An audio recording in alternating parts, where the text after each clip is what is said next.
Hey, welcome back to World Entertainment, and things are not looking good over at Marvel. Oh yes, the release of Ant-Man has come upon us, as has the reviews, which are less than favourable. Quite frankly, they're disastrous for them. And it's interesting because as soon as the review embargo lifted, a strange announcement happened. That announcement is Marvel is reportedly undertaking heavy slowdown of Disney Plus output. Echo and Ironheart seemingly delayed indefinitely. That means those two shows are quite possibly cancelled. So, according to a new report, in light of the plummeting interest of the studio's Disney Plus specific output and the overall struggling health of the platform itself, it lost over 2 billion in 6 months. Marvel is cutting back, way back, on the frequency of their streaming specific releases. This Disney Plus is a disaster, and so are the shows. Come on, like, nobody's watching any of this stuff.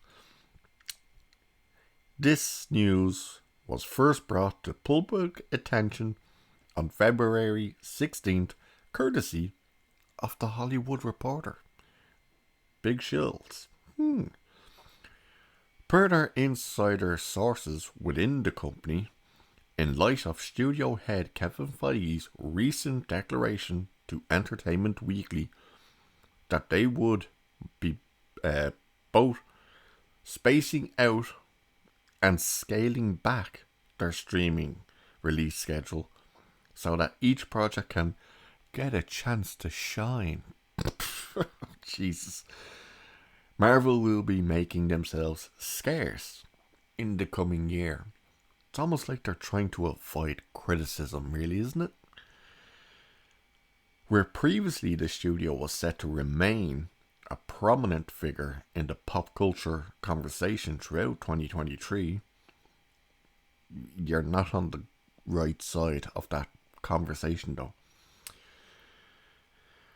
And here's what they were going to release in 2023 with AGATHA, Coven of Chaos, Echo, Ironheart, Secret Invasion, Loki Season 2, and What If Season 2. THR sources now allege that this year will only see the release of Nick Fury and the God of Mischief's respective outings. The Nick Fury one, for anyone that doesn't know, is Secret Invasion, and of course, God of Mischief is Loki. Which, no, I won't give you that spoiler.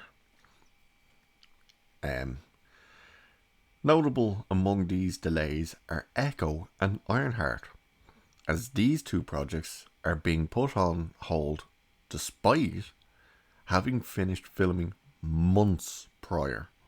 Further, the insiders did not provide any alternative timetable for either of the other series' respective premieres, suggesting that Marvel's remaining Disney Plus slate has been delayed indefinitely.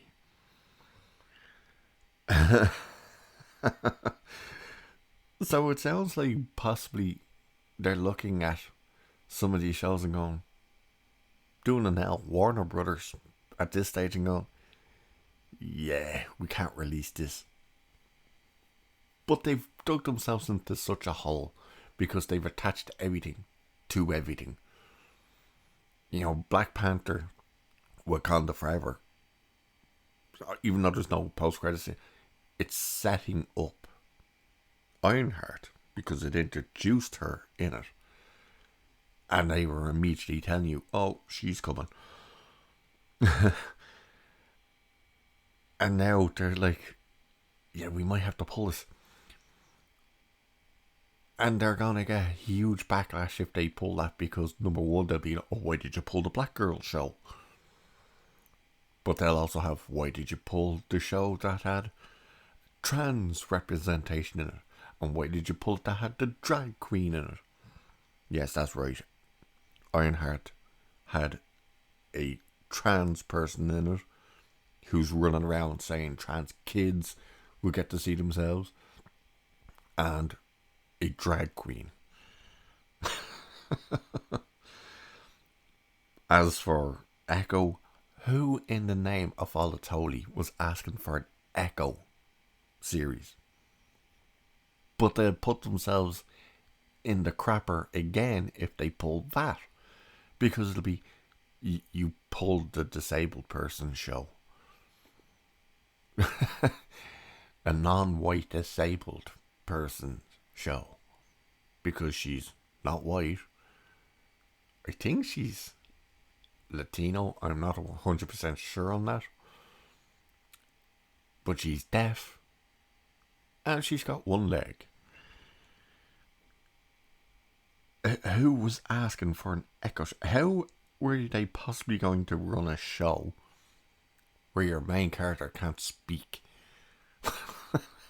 Jesus Christ. Secret Invasion. It's just, nah. Does anyone care? Loki season 2. The first season was garbage. So garbage, in fact, I dropped out after the first episode, and I'm glad I did. I did see other reviews and clips and bits and pieces, and it just looked horrible, with a horrible ending. Not to mention, in the very first episode, they basically told you and showed you, oh yeah, the past 11 years of movies that you've just watched were pointless. All of it was pointless. Oh, look, Infinity Stones. Yeah, they're paperweights. Good God. Good God. How to destroy a cool character like Loki. They did it. Oh God. But it's not just going to be on the small screen. As an interesting thing happened on the big screen. But I'll do another video about that. But yeah, it's not looking good. And it's kind of admitting failure. But it's interesting that it's all happening now. As soon as Disney saw the reviews that were coming for Ant-Man, it was like, uh-oh. And they're telling you this movie, Ant-Man and the Wasp, Quantumania, is hugely important. No, it isn't. It's not important whatsoever. Whatsoever. Phase 5. Barely alive. Anyway, with that, I'll leave it there for this one. Cheers. Catch you in the next one.